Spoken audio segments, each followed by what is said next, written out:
All right, buddy. Welcome to Grue, and thank you so much for being my guest and coming on. I appreciate it. Man, you are so kind and so cool, and I'm just honored to be on the Grue Show. So thank you. Oh, thank you so much for that. I appreciate that. The first thing I want to ask you, the typical question I usually start out with is when did your passion start for this? Like what drew you to want to act? My father was in the Navy, and when he would be deployed for sometimes months at a time, he would record himself reading us books as kids. And then my Hmm. mom would receive this large package, and it was a recording camcorder and a VHS tape. We'd pop that in, and I'd see my dad on TV reading his books. So for me at a young age, I wanted to be just like my dad, big, strong, super cool, and on TV. So that was kind of how it started. My mom would then record me and my sisters and send him the tape back. So I had a comfort and a familial love for being on camera. Awesome, awesome. And and like what was like the first role you ever had, like when you start breaking into film and television? Well, my very first role was from Christy Dooley on The Bold and the Beautiful, and I had one Yeah. line. I think it was "My pleasure, ma'am," or "My pleasure, miss," one of the two. But I remember thinking, should I do it in an Australian accent? Should I wink to the camera? Like, what should I do for my mom to know, like, I'm doing it? But my first like breakout role, um, I would say Hawaii Five O was a guest star opportunity that Hmm. was telling dad jokes. I tell this story quite often, but I was telling dad jokes. I saw a dude stand by himself. I walked over, made him laugh. I was like, good, I'm gonna head back over. And he didn't say this, don't quote me, but he said something similar. Basically, he was, like, we'll see you next season. I'm like, who's that guy? He's like, that's Brian Spicer, the executive producer of Hawaii Five O. Like, I Oh book a my 2 year God. contract. I come home and tell my dad. He's like, I don't know. That's Hollywood. Maybe they're not telling the truth. And I book a 2 year contract on Hawaii on Days of Our Lives. 3 months in, I get the call. Hawaii Five O wants you back, and they're willing to take second position. And then I became the main antagonist, the main bad guy for seasons 5 and 6.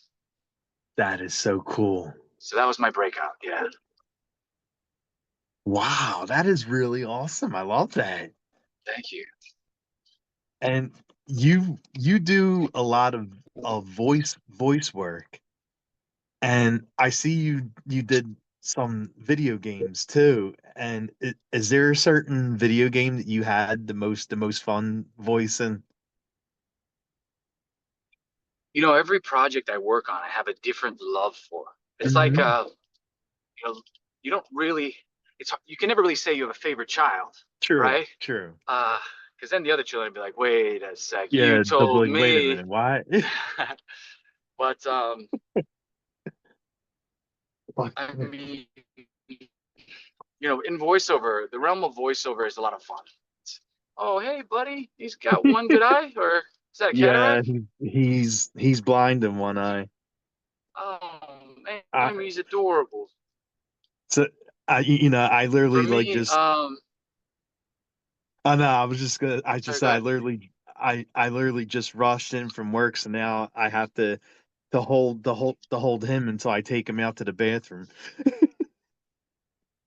You've got your priorities right. Let me tell you that. I love animals, so please, please, please. I have a little possum doll that we got from my Nice. kid got because I love possums and animals in general. We have 2 dogs, so Okay. I would do the same if my little babies came up to me. In reference to voiceover video games specifically, I got very lucky. Nightwing was a hero of mine growing up, and I was lucky enough to have the opportunity to be the first Asian American to portray Nightwing, DC's Yeah. Wonder Boy. So it was really really cool. I never thought that'd be a possibility being Asian American, but they were willing to take the risk, and DC gave the green light. And I give kudos to the entire team that was willing to take the risk, and also Randy Ma at DC and my buddy Michael McCallus. There's so many names I could say, Wilson Mui, and but yeah, all of them were willing to take that risk on me, and we got to do performance capture in the largest soundstage in North America. It was really Oh cool. my God. Yeah. Wow. But yeah, I mean, I saw like you are part of the D the DC world. Like you were in Gotham Knights, and you're also in a Marvel video game. So how does that feel? Like you are actually in both worlds, like the DC world and the Marvel world.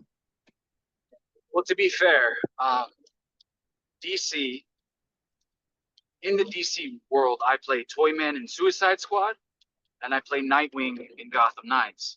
In the Marvel universe, I'm one of the guys that's like, "Oh my God, honey, that's Iron Man."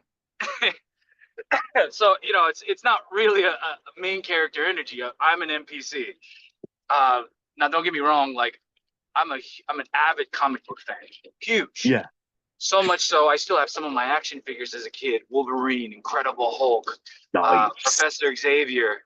Like when I'd get nice. straight A's, I was allowed to get one toy. So we'd go to Toys R Us, and I'd just be staring at the Silver Surfer, just hoping to get him one day, And it was like that's why grades were important to me. Also, my mom's Japanese, and she'd always like make sure that I did my best, and you know, she she she was a little tough, but not stereotypical in the sense that life was over. She just was disappointed if things didn't go right. So I always wanted to make her Okay, happy and okay. make my dad proud. So good grades led to action figures, and I still collect them today. I have so many. Oh, it's awesome. Yeah, I mean, I, I, I still do that too. Like I'm still buying like action figures and putting them up in my room, and people always come and say, "How old are you again?" Old enough to have a great passion that doesn't hurt anyone. You know what I mean? Right, right. I'm like, come on. I said, do you really have to get on me about this? You know what it is? I was just at Collecticon thanks to a good friend Hmm. Gwendolyn King. She's amazing, and she let me come hang out with Stephen Bloom. Now I'm also in the Star Wars universe. Yes. I in Star Wars Resistance. I play the lead Kazuda Ziono, and I'm also in Star Wars Visions. Neither here nor there. But I worked with Stephen Bloom, and I'm a huge Spike Spiegel fan.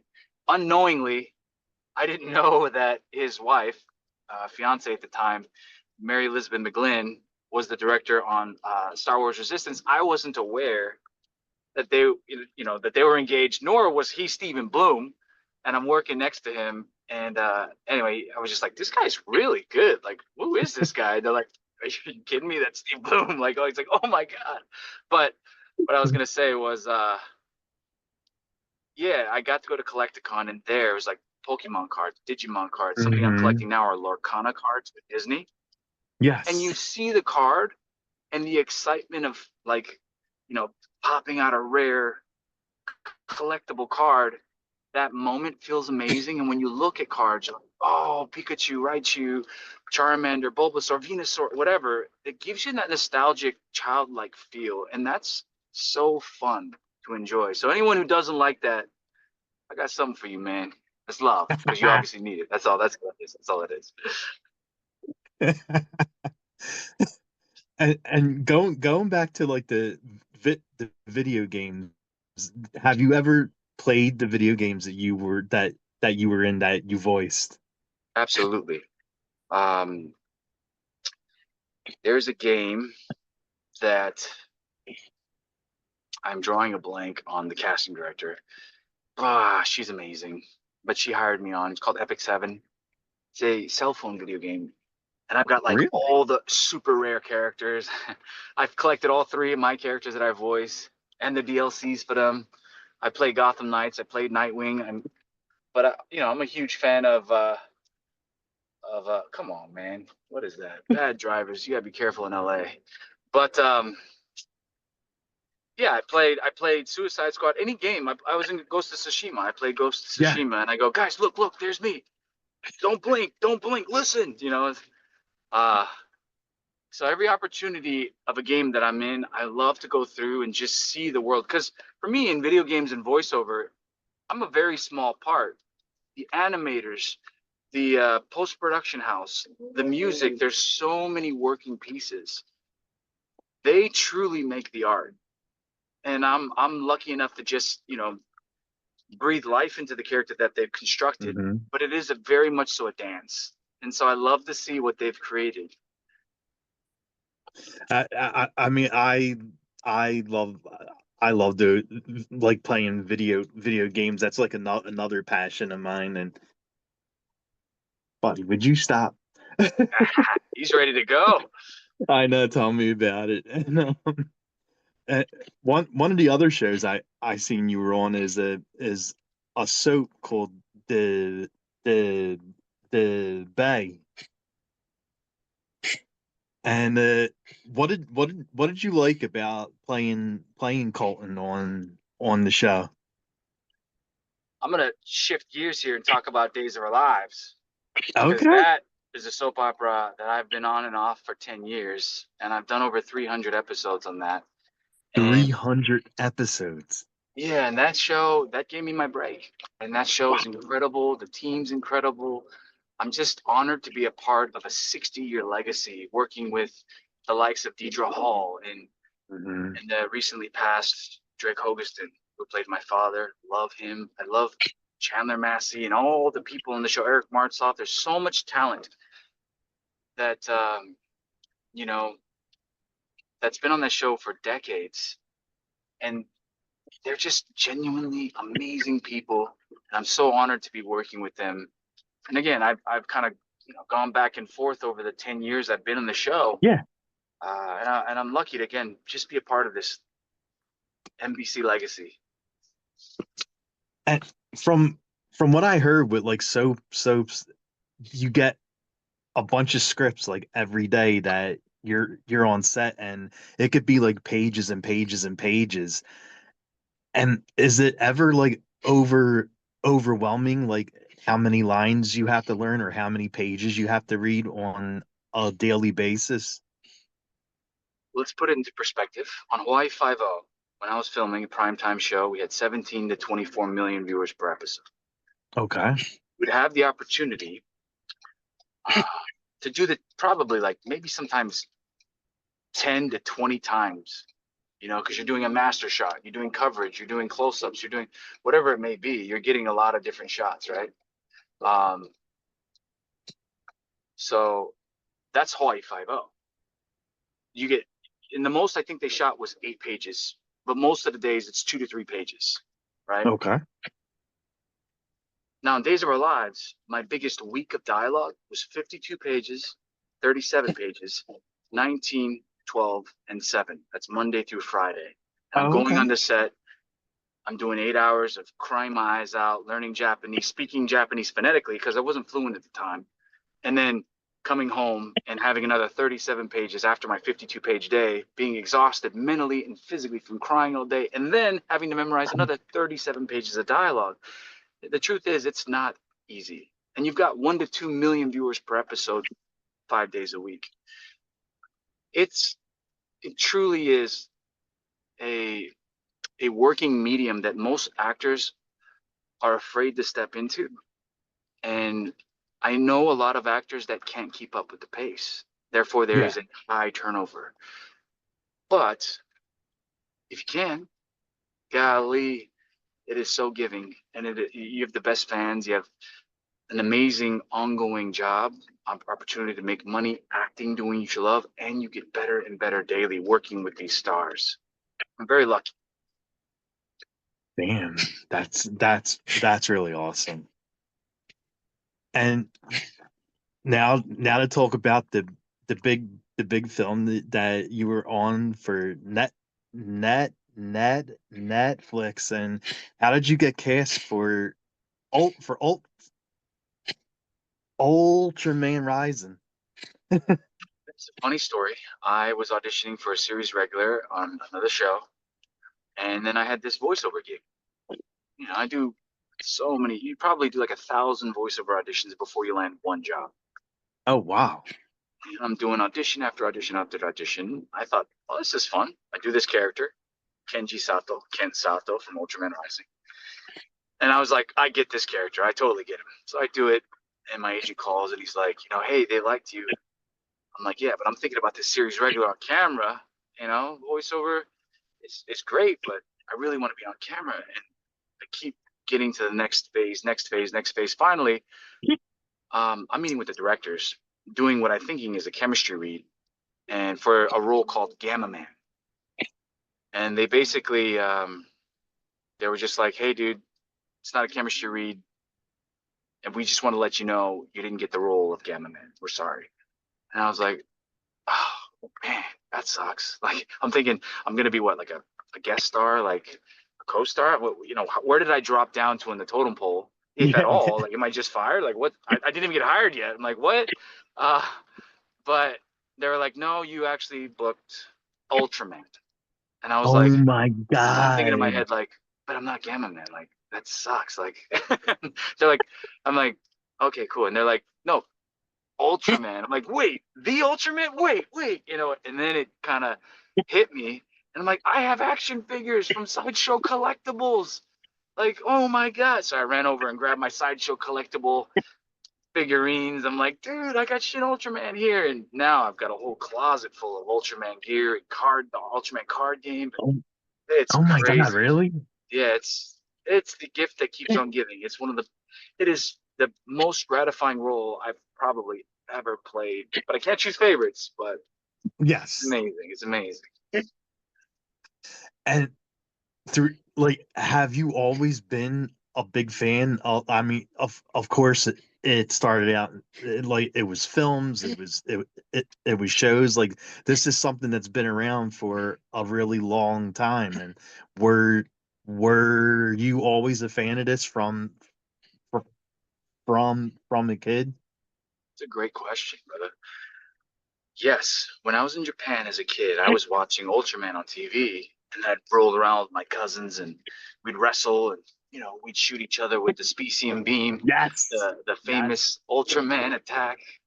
Um, but the television would be on in the background, and there's Ultraman fighting kaiju. So for me, as a young age, at a very young age, I'd go to what's called the omatsuri, the Hmm. festivals, and there they'd have the Ultraman masks. You can win Nice. one if you caught a goldfish or something.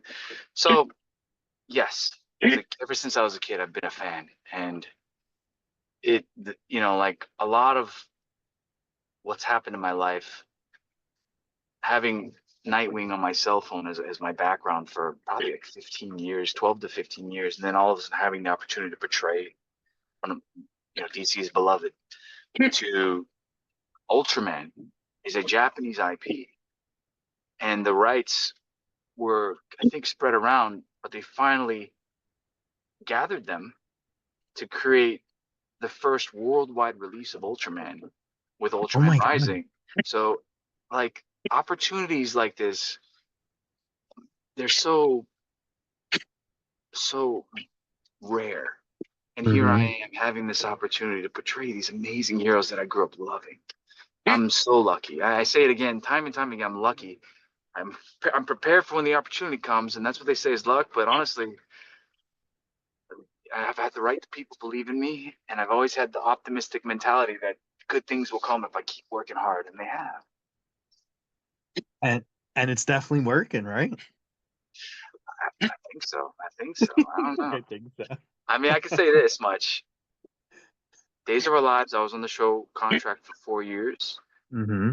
2 years we won Emmys, best Oh, daytime programming show. Star Wars, we won a Saturn Award. Uh, oh my God. Ultraman, we were nominated for 4 Annie Awards, including Best Picture. I mean, every project I've been on, whether I'm the lead or a part ensemble, they're winning awards. So I'm with the right people. I'm lucky enough You to are. be attached to the right people. And now I'm on your show, which is probably going to win Podcast of the Year because you're kicking butt. Like, life is good. Life is good. I'm attached to the right people. There you go. Can you just give me 1 second? I'm gonna hand off my dog to my cousin, and I'll be right back. Uh, yes. Okay, thanks for waiting. So, you said like you own like a lot of masks. Like, how how how many years now have you been col collecting like mass and action figures of Ultraman? Well, I've only like Ultraman. I only recently started recollecting Ultraman paraphernalia, merchandise. I Hmm. have I have the whole Ultraman Rising card game. I have the video game of Ultraman in Gigabash. Nice. There's a DLC with Ultraman Rising with Ken Sato and Emi fighting other kaiju. Um, I have the action figure, the SH figure arts. I have, the list goes on, but I'm collecting as much as I can of the Ultraman Rising Ken Sato merch. It's just like the coolest thing in the world. But in reference to like, again, I guess like action figures, I still have a Santa Claus popcorn bin, retractable Wolverine claws, and my saber tooth in my wheelchair.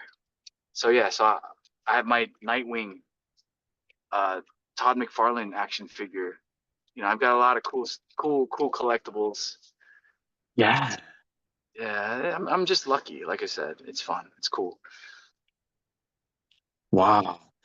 And and for the movie, like how is the all audition process like? Like when like was it like I mean I'm sure like every audition process you're your nerves are like all over the place.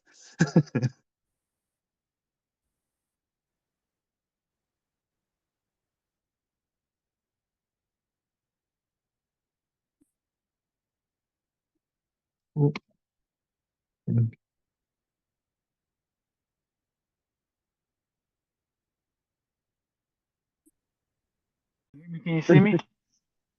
Yes, yes. Hey, sorry, brother. That's all right, Um, bud. kind of running around, doing a million things today. I had a reading for tomorrow and stuff. Anyway, um,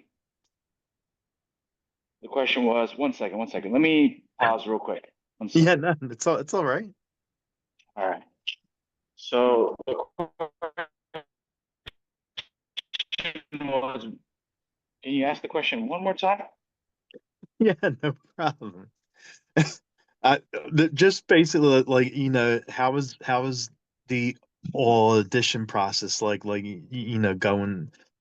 I mean this is like a big a really big film and I'm sure there were like a lot of people there and just wanted to know how everything went. How was the all audition process like? Yeah, I'll be honest. The audition process was fairly easy. I was working with Tanya Zhang and Jess Vu. I met John Oshima and Shannon Tindall, director and writer, all in that process. But they brought my tapes to Netflix, and they brought my Okay. tapes. I had to also get clearance from not only Netflix and the heads of Netflix, but also had to get clearance from Subaraya in Japan. Nice. That for me was like a huge um, cherry on top, if you will. But the biggest thing was like when I got to set the first day, like the night before, I met with the directors at Shannon's house, and Shannon Tyndall, he's got like he's a huge fan of Ultraman, and he's got a life size Ultraman statue in his home. I'm like, No. dude, and it's like the original, Shin Hayata Susumu Kurobe, like OG 1966 Ultraman. Oh my God. Yeah, it was really cool. And then we sit there, we talk. He was asking me questions about the project and what I think and stuff. Um, and it was really cool. It was really, really fun. Sorry, here's my dogs. Um, so it was really like, okay, I'm excited. He's super friendly, super nice. And then Hmm. I find myself going into the day, first day on the job, and I'm like, oh my goodness, here we go. Like, like I'm working on the movie and I'm there. I'm always early. I'm there. and Shannon's like, he's not there yet, but everyone's in Zoom. And when I get in, uh, you've got the executives of Netflix. Come here, baby. No, no, no, no, no. There's my pop. Okay, okay, go sit down. So you got the executives of Netflix, and they're Oh, like in the room, and I've got the executives of, Netflix Rising, Tom Knott, uh, and Lisa Pooh. I got Brett Marnell. I got Stasia Fung. I got Makiko Wakita. I got Shannon and Tyndall, John Ash, the whole team. And they start off, and Shannon the night prior was like super friendly and sweet, but the day of, he's like almost stoic. I was like, she's so tough. What's going on? And I was like, he wasn't laughing. He's like, I'm not going to give you line reads. We're just going to go right into it. And it's like this stern, almost like intimidating. I was like, oh my God, I was so nervous. But like about 15, 20 minutes in, my only goal was I'm going to get him to laugh. okay. I'm going to get him to smile. And yeah, about 15, 20 minutes in, we're laughing our butts off, like so hard. We're improvising lines, like we're just having a blast. We're just having so much fun. Even the executives are laughing, everyone's laughing. Nice. And he stops the team and he goes, "Hey, everybody, I just want to say," because he's Southern, right? So he's like, "I just want Yeah. to say, I think we made the right choice with Christopher. Wouldn't you agree?" And everyone just starts cheering. And from then on, like it was just smooth sailing, and it was the best project, probably the best project I've ever worked on. And I hope I didn't peak because it was like so good. Uh, I'm sure there's gonna be stuff just as good or even better. Yeah, I'm saying your words, brother. Rocco Cross, Grue Rume Show. I'm just saying, he said it. And when you're doing this type of film, like how do you film it? Like especially the way he moves and fights and flies and everything. Like how do you film all that? Like how do you film the moves for like an anime? Well, with that, it's all vocal performance, right? You just have to imagine. Most actors just imagine what it's like to fly. I just go outside and say, "Watch me," and I'll fly. I just show them like that. Like I'll just fly around a little bit, 10 minutes or so. There They you get an go. idea. Hey, if it works, right? Yeah, it's easy. Not all of us can do that. I'm a method I actor. know exactly. No. Honestly, what it is you have a director and a team who really know how to direct without getting in the way, by giving um, great direction without puppeting an actor. Hmm. And I mean by that is like they're not going to give you line reads. I mean, that's the one thing Shannon Tyndall says. I will not give you a line read. But he says, okay, so, he says, let's say the line is, I don't want to do that. You know, I'll say it tough. I don't want to do that. And I'll say it like you're waking up on a Saturday morning and you're tired and it's cold outside, and your mom's saying, go take out the trash. Like, I don't want to do that. Like it gives you that idea. And from there, you can continue acting that way. But if they give you line reads, you say it and you hope that you did it exactly the way they wanted. And then Hmm. you kind of just timidly wait for the next line read, and you're basically just a puppet. So there's good Mm. direction from great directors, and then there's bad direction from bad directors. And I was lucky enough to work with legendary directors. Oh, okay. I never knew that. Okay. And and the voice, like, how do you how do you know like what voice to use? Like, I mean, not only for the film, but for other stuff that you've done too. Like, how how do you find the right voice to use when you're doing like a cartoon or an anime or video game? I mean, I'm working on a project tomorrow where we're going to sit down and we're going to find the voice on the spot. We're going to find this character together with the director. So there are times when you'll be working with the team, and me, I come in and I'm like, take it or leave it. This is what I want to do. Like, this is what you guys want to hire me for. And, from your audition tape, you read the character, and if it's great writing, it's just a for me, it's like I understand what I want to do with this Mhm. through my life experience and how I can relate my to this story. While, you know, sometimes you read a bad script and you're kind of lost and you're just like, I don't know what I'm supposed to do, and you hope that the team can support you through it. Um, but again, I've been really lucky, man. I worked with the DC writers. I worked with Star Wars writers. I worked with Ultraman writers. Like I've worked on the show You. I've worked on Days of Our Lives, 60 years. You don't go 60 years and have like, millions of viewers daily if it's bad. Oh no, I know exactly. Um, I mean, that's one of the. It has to be like now the longest reigning soap because there's been other soaps that's been around for a very long time, but some of them aren't around anymore, and that has to be one of the longest reigning ones. yeah, it's I think it's number two. I won't say what's number one because Days of Our Lives. I'm loyal. I'm loyal to those who are loyal to me and give me an opportunity. Exactly, exactly. That's a really good way to be. That's awesome. Thank you. I'm gonna have to head out here shortly. Oh, okay. Okay. Just I'll ask like one more question and then I'll I'll call I'll call it a day. Hey man, I really appreciate your kindness and your personality is so infectious and positivity. I love it. So thanks for being awesome. Oh, thank you, man. I appreciate that. Thank you. And you got a Well, dog, so that means you're really cool. Any dog that- people are my friends. yeah, yeah, my dog is 16 years old, blind in one eye, and then just doing my best taking care of him and I mean, 16 years is long. I will like to have him longer, but you know, I have to face what's coming. I don't know if, I don't know if you saw, but there's like a pill. Any dog that's like 10 years or older and 14 pounds or heavier, they have a pill that like extend the longevity of their life. Really? I saw that and was like, is this real and is this safe? I mean, Yeah, anyway, I know. just I don't support things that are. I don't want to support anything that's going to lead to zombies. That's all I'm You're saying. right. You're right. But at the same time, I love my dog, so I would consider it. I don't know. I might even go against my own moral compass for that.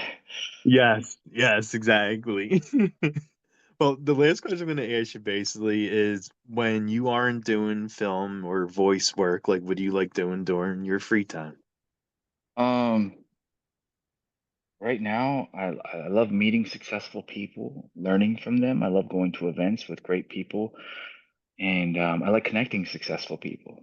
And if I'm not doing that, I like creating stories, writing TV shows and movies and books. I wrote a kid's book, Oh, Axel the wow. Draxolotl. It's a dragon axolotl mix on Amazon. It's a kid's book, Axel the Draxolotl. It's a story about my life being mixed and moving around quite a bit, learning to fit in. But I like creating, I like writing, and I like video games. If you I jump love on video games. Marvel Rivals, I'm probably going to be that guy beating your butt, bro, because I'm real good at video games. Yeah. You're like, you don't want to challenge me. No. You know what? I'm not, I mean, I'm good and I can win, but like I played Fortnite against my kid, and when he was like, I don't know, 13 years old, he started beating me, and I was like, you know, the emo music started playing in the background. How could this happen to me? And I'm like, what is my life? I thought I was good. You know, I became my own meme in life, and I was like, not only do I suck at video games, my kid is just grounded permanently now. This is Yes. crazy. No. Well, thank you so much for coming on and doing this. I really appreciate your time. Like you're an awesome guy. Like you're very funny. Thanks for doing this. I appreciate you too, man. Thanks for making the time, and thanks for putting up with me traveling. Um, but we'll catch up again. You have my Instagram, Mr. Yes. Christopher Sean. just my name with the MR in front. And if anyone else sees this, follow this man. He's awesome. He's going places. Thank you so much, man. I appreciate you. All right. I appreciate you, man. Take care. We'll see Have you a again. good one. Bye. Bye.